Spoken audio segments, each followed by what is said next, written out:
आइए दोस्तों जानते हैं गौतम बुद्ध के बारे में। गौतम बुद्ध, उनका जन्म 573 ईस्वी पूर्व के बीच शाक्य गणराज्य की तत्कालीन राजधानी कपिलवस्तु के निकट लुम्बिनी में हुआ था, जो नेपाल में है।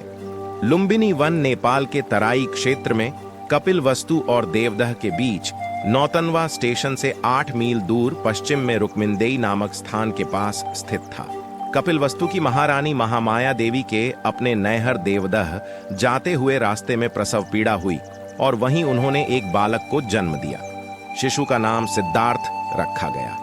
गौतम गोत्र में जन्म लेने के कारण वे गौतम भी कहलाए। क्षत्रिय राजा शुद्धोधन उनके पिता थे। परंपरागत कथा के अनुसार सिद्धार्थ की माता का उनके जन्म के 7 दिन बाद निधन हो गया था। उनका पालन पोषण उनकी मौसी और शुद्धोधन की दूसरी रानी महाप्रजावती गौतमी ने किया। शिशु का नाम सिद्धार्थ दिया गया, जिसका अर्थ है वह जो सिद्धि प्राप्ति के लिए जन्मा हो।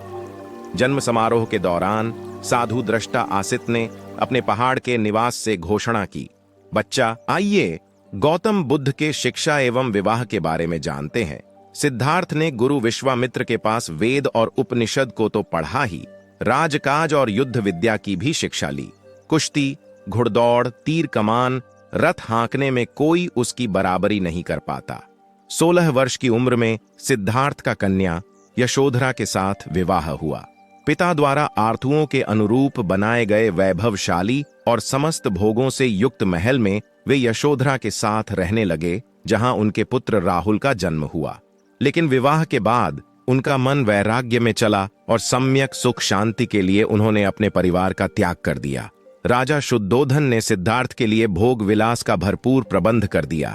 3 आर्तुओं के लायक 3 सुंदर महल बनवा दिए।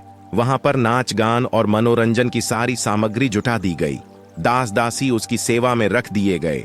पर ये सब चीजें सिद्धार्थ को संसार में बांध कर नहीं रख सकीं।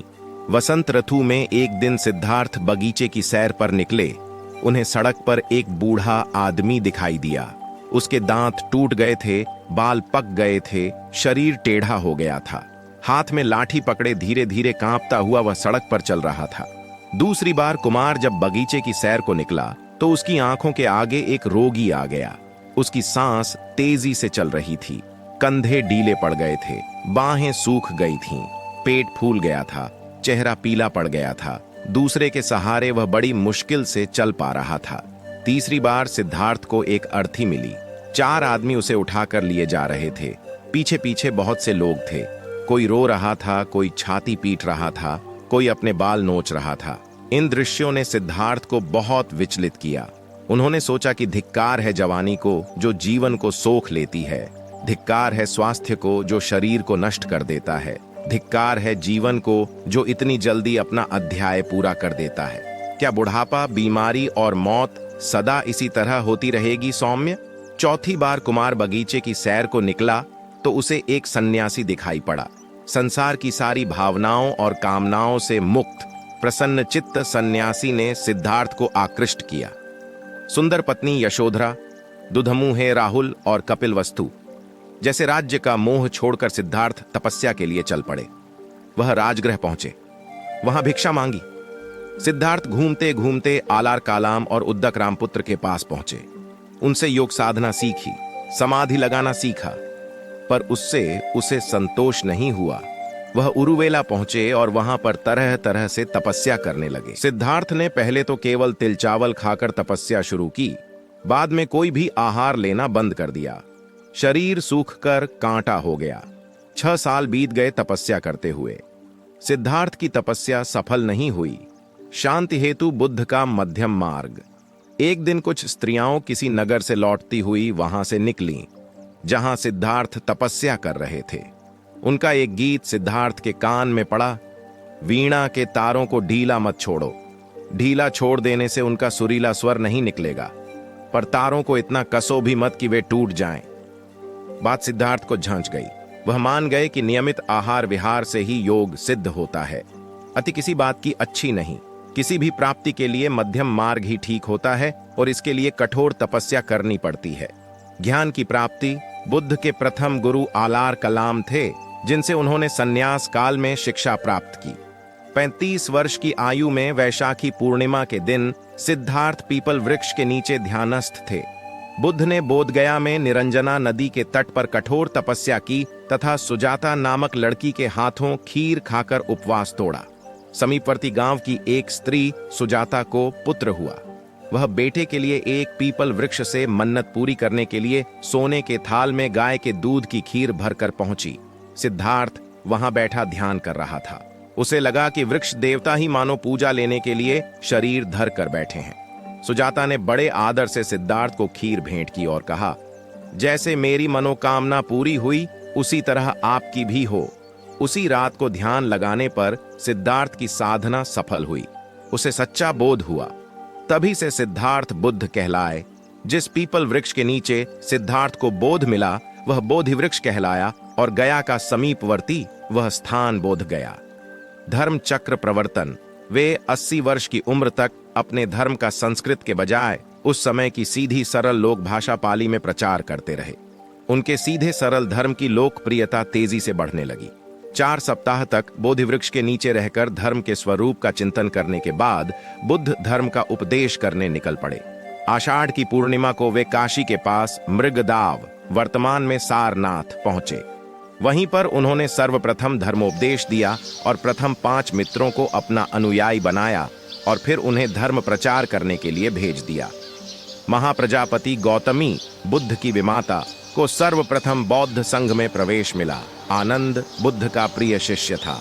बुद्ध आनंद को ही संबोधित करके अपने उपदेश देते थे। अगर आपको यह वीडियो पसंद आए तो कृपया इस वीडियो को लाइक करें, शेयर करें और चैनल को सब्सक्राइब करें। चलिए आगे बढ़ते हैं। बौद्ध धर्म एवं संघ। बुद्ध के धर्म प्रचार से भिक्षुओं की संख्या बढ़ने लगी। बड़े बड़े राजा महाराजा भी उनके शिष्य बनने लगे। भिक्षुओं की संख्या बहुत बढ़ने पर बौद्ध संघ की स्थापना की गई। बाद में लोगों के आग्रह पर बुद्ध ने स्त्रियों को भी संघ में ले लेने के लिए अनुमति दे दी। यद्यपि इसे उन्होंने उतना अच्छा नहीं माना। भगवान बुद्ध ने बहुजन हिताय, लोक कल्याण के लिए अपने धर्म का देश विदेश में प्रचार करने के लिए भिक्षुओं को इधर उधर भेजा। अशोक आदि सम्राटों ने भी विदेशों में बौद्ध धर्म के प्रचार में अपनी अहम भूमिका निभाई। मौर्य काल तक आते आते भारत से निकलकर बौद्ध धर्म चीन, Japan, Korea, Mongolia, Burma, Thailand, Hind चीन, श्रीलंका आदि में फैल चुका था। इन देशों में बौद्ध धर्म बहुसंख्यक धर्म है। आइए बुद्धा भगवान की कुछ कहानियां सुनते हैं। कहानी पहली, अछूत कौन। महात्मा बुद्ध प्रवचन सभा में आकर मौन बैठ गए। शिष्य समुदाय उनके इस मौन के कारण चिंतित हुए कि कहीं वे अस्वस्थ तो नहीं हैं। आखिर एक शिष्य ने पूछ ही लिया, भंते, आप आज इस तरह मौन क्यों हैं? वे नहीं बोले तो दूसरे शिष्य ने फिर पूछा, गुरुदेव, आप स्वस्थ तो हैं? बुद्ध फिर भी मौन ही बैठे रहे। इतने में बाहर से एक व्यक्ति ने जोर से पूछा, आज आपने मुझे धर्म सभा में आने की अनुमति क्यों नहीं दी? बुद्ध ने कोई उत्तर नहीं दिया और आंखें बंद कर ध्यान मग्न हो गए। वह बाहर खड़ा व्यक्ति और जोर से बोला, मुझे धर्म सभा में क्यों नहीं आने दिया जा रहा है? धर्म सभा में बैठे बुद्ध के शिष्यों में से एक ने उसका समर्थन करते हुए कहा, भंते, उसे धर्म सभा में आने की अनुमति प्रदान कीजिए। महात्मा बुद्ध ने आंखें खोलीं और बोले, नहीं, उसे अनुमति नहीं दी जा सकती है क्योंकि वह अछूत है। अछूत? मगर क्यों? सारे शिष्य सुनकर आश्चर्य में पड़ गए कि भंते यह छुआछूत कब से मानने लग गए। महात्मा बुद्ध ने शिष्य समुदाय के मन के भावों को ताड़ते हुए कहा, हाँ, वह अछूत है। वह आज अपनी पत्नी से लड़कर आया है। क्रोध से जीवन की शांति भंग होती है। क्रोध ही व्यक्ति मानसिक हिंसा करता है। इस क्रोध के कारण ही शारीरिक हिंसा होती है। क्रोध करने वाला अछूत होता है क्योंकि उसकी विचार तरंगें दूसरों को भी प्रभावित करती हैं। उसे आज धर्म सभा से बाहर ही रहना चाहिए। उसे वहां खड़े रहकर पश्चाताप की अग्नि में तप कर शुद्ध होना चाहिए। शिष्यगण समझ गए कि अस्पृश्यता क्या है और अछूत कौन है। उस व्यक्ति को भी बहुत पश्चाताप हुआ। उसने कभी भी क्रोध न करने का प्रण लिया। बुद्ध ने उसे धर्म सभा में आने की अनुमति प्रदान की। कहानी दूसरी, बीता हुआ कल। बुद्ध भगवान एक गांव में उपदेश दे रहे थे। उन्होंने कहा कि हर किसी को धरती माता की तरह सहनशील तथा क्षमाशील होना चाहिए। क्रोध ऐसी आग है जिसमें क्रोध करने वाला दूसरों को जलाएगा तथा खुद भी जल जाएगा। सभा में सभी शांति से बुद्ध की वाणी सुन रहे थे, लेकिन वहां स्वभाव से ही अतिक्रोधी एक ऐसा व्यक्ति भी बैठा हुआ था जिसे ये सारी बातें बेतुकी लग रही थी। वह कुछ देर ये सब सुनता रहा, फिर अचानक ही आग बबूला होकर बोलने लगा।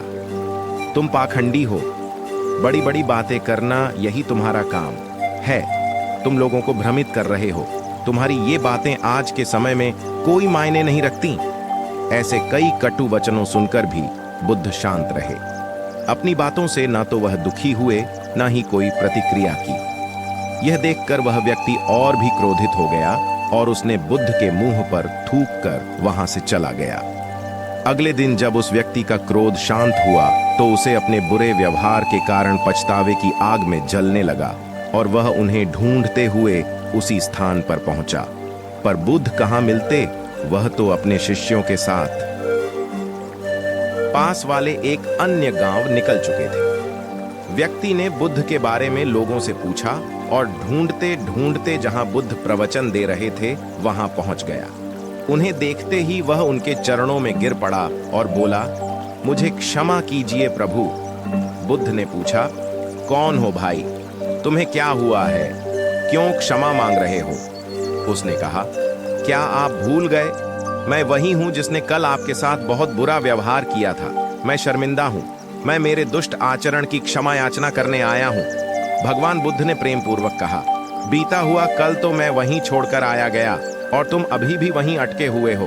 तुम्हें अपनी गलती का आभास हो गया, तुमने पश्चाताप कर लिया, तुम निर्मल हो चुके हो। अब तुम आज में प्रवेश करो। बुरी बातें तथा बुरी घटनाएं याद करते रहने से वर्तमान और भविष्य दोनों बिगड़ते जाते हैं। बीते हुए कल के कारण आज को मत बिगाड़ो। उस व्यक्ति का सारा बोझ उतर गया। उसने भगवान बुद्ध के चरणों में पड़कर क्रोध त्याग का तथा क्षमाशीलता का संकल्प लिया। बुद्ध ने उसके मस्तिष्क पर आशीष का हाथ रखा। उस दिन से उसमें परिवर्तन आ गया और उसके जीवन में सत्य, प्रेम व करुणा की धारा बहने लगी। मित्रों, बहुत बार हम भूत में की गई किसी गलती के बारे में सोचकर बार बार दुखी होते और खुद को कोसते हैं। हमें ऐसा कभी नहीं करना चाहिए। गलती का बोध हो जाने पर हमें उसे कभी ना दोहराने का संकल्प लेना चाहिए और एक नई ऊर्जा के साथ वर्तमान को सुदृढ़ बनाना चाहिए। कहानी तीसरी, सुख की नींद। एक बार गौतम बुद्ध सिंसवा वन में पर्णशैया पर विराजमान थे कि हस्तक आलबक नामक एक शिष्य ने वहां आकर उनसे पूछा, भंते, कल आप सुखपूर्वक सोए ही होंगे? हाँ कुमार, कल मैं सुख की नींद सोया। किंतु भगवान, कल रात तो हिमपात हो रहा था और ठंड भी कड़ाके की थी। आपके पत्तों का आसन तो एकदम पतला है, फिर भी आप कहते हैं कि आप सुख की नींद सोए। अच्छा कुमार, मेरे प्रश्न का उत्तर दो। मान लो किसी गृहपति के पुत्र का कक्ष वायु रहित और बंद हो, उसके पलंग पर 4 अंगुल की पोस्तीन बिछी हो, तकिया कालीन का हो तथा ऊपर वितान हो और सेवा के लिए 4 भार्याएं तत्पर हों, तब क्या वह गृहपति पुत्र सुख से सो सकेगा? हाँ भंते, इतनी सुख सुविधाएं होने पर भला वह सुख से क्यों न सोएगा? उसे सुख की नींद ही आएगी। किंतु कुमार, यदि उस गृहपति पुत्र को रोग से उत्पन्न होने वाला शारीरिक या मानसिक कष्ट हो तो क्या वह सुख से सोएगा? नहीं भंते, वह सुख से नहीं सो सकेगा। और यदि उस गृहपति पुत्र को द्वेष या मोह से उत्पन्न शारीरिक या मानसिक कष्ट हो तो क्या वह सुख से सोएगा? नहीं भंते, वह सुख से नहीं सो सकेगा। कुमार, तथागत की राग द्वेष और मोह से उत्पन्न होने वाली जलन जड़ मूल से नष्ट हो गई है। इसी कारण सुख की नींद आई थी। वास्तव में नींद को अच्छे आस्तरण की आवश्यकता नहीं होती। तुमने यह तो सुना ही होगा कि सूली के ऊपर भी अच्छी नींद आ जाती है। सुखद नींद के लिए चित्त का शांत होना परम आवश्यक है, और यदि सुखद आस्तरण हो तब तो बात ही क्या। सुखद नींद के लिए वह निश्चय ही सहायक होगा। कहानी चौथी, जिंदगी की कीमत क्या है। एक बार की बात है, गौतम बुद्ध अपने शिष्यों को जिंदगी से जुड़ी अच्छी बुरी चीजों का ज्ञान दे रहे थे। सभी शिष्य उनकी बातों को बहुत ध्यान से सुन रहे थे। उन सभी में एक शिष्य ऐसा था जिसे प्रश्न पूछने की बहुत आदत थी। वो उठकर गौतम बुद्ध के पास गया और उनसे बोला, आप हमें जिंदगी के बारे में जो कुछ सिखा रहे हैं उस सब का क्या फायदा, क्योंकि हम में से बहुत से बच्चों को यह भी नहीं पता कि हमारे जीवन का मूल्य क्या है और ये जीवन हमारे लिए कितना कीमती है। पहले आप हमें ये बताइए कि इस जीवन का मूल्य क्या है। अपने शिष्य की बात सुनकर गौतम बुद्ध अपने कक्ष में गए और एक चमकता हुआ पत्थर का टुकड़ा लेकर आए। वो टुकड़ा उन्होंने अपने शिष्य को दिया और बोले, मैं तुम्हें इस जीवन का मूल्य तब बताऊंगा जब तुम इस पत्थर का सही मूल्य पता लगाकर आओगे। साथ ही ये ध्यान रखना कि तुम्हें ये पत्थर का टुकड़ा किसी को बेचना नहीं है।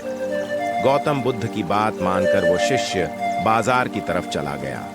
बाजार में सबसे पहले उसकी नजर एक फल बेचने वाले पर पड़ी और उसने वो पत्थर उस फल वाले को दिखाया और बोला, इस पत्थर के बदले आप मुझे कितने फल दे सकते हो? फल वाला बोला, ये पत्थर कुछ खास तो नहीं है, लेकिन फिर भी इसके बदले में तुम्हें 10 केले दे सकता हूं। वो शिष्य उस पत्थर को लेकर आगे चला गया। फिर उसे एक सब्जी वाला मिला। शिष्य ने उस सब्जी वाले से उस पत्थर की कीमत पूछी। सब्जी वाले ने उस पत्थर को ध्यान से देखा और बोला, इस पत्थर की कीमत के बदले में तुम्हें ज्यादा से ज्यादा एक बोरी भरकर सब्जियां दे सकता हूं। इसके बाद वो शिष्य उस पत्थर को लेकर एक सोने के व्यापारी के पास गया। उस पत्थर की टुकड़े की चमक देखते ही उस सुनार ने उसकी कीमत 100 सोने के सिक्के लगाई। शिष्य ने वो टुकड़ा बेचने से मना किया तो वो सुनार उसके बदले 200 सोने के सिक्के देने को भी राजी हो गया, लेकिन शिष्य ने वो पत्थर नहीं बेचा। इसके बाद वो शिष्य एक हीरों के व्यापारी के पास गया और उनके सामने उसने वो पत्थर के टुकड़े को रख दिया।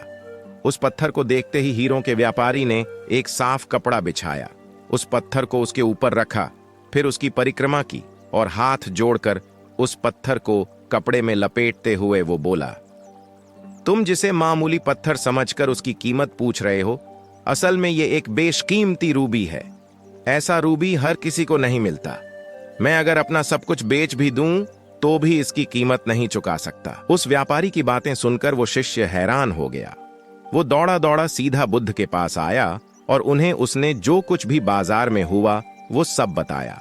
उसकी अचरज भरी बातें सुनकर गौतम बुद्ध बोले, तुम्हारे सवाल का जवाब इस रूबी की कीमत में ही छिपा है। हमारा जीवन भी एक रूबी है। रूबी की तरह ये भी बेशकीमती है, लेकिन हम इस बात को हमेशा नजरअंदाज करते हैं और अपने जीवन का मूल्य नहीं समझते। हम दूसरों को देखकर और उनके जैसा जीवन जीने की कोशिश में अपने जीवन की कीमत को कम कर देते हैं। हम ये सोचते हैं कि हमारी जिंदगी की कीमत वही है जो दूसरे हमें बताते हैं, लेकिन ये बात हमेशा ध्यान रखना कि सामने वाला अपनी हैसियत, बुद्धि और अपनी समझ के हिसाब से तुम्हारी कीमत लगाता है। सीख जो हमें गौतम बुद्ध की प्रेरणादायक कहानी से मिलती है, जिंदगी सिर्फ एक बार मिलती है, इसलिए इसको बर्बाद ना करें। अपनी जिंदगी को उतना ही कीमती समझें जितना कीमती आप अपने बैंक में रखें रुपयों को समझते हैं। आज के समय में लोग अपनी जिंदगी से ज्यादा कीमती प्यार, पैसों और दिखावे से भरी चीजों को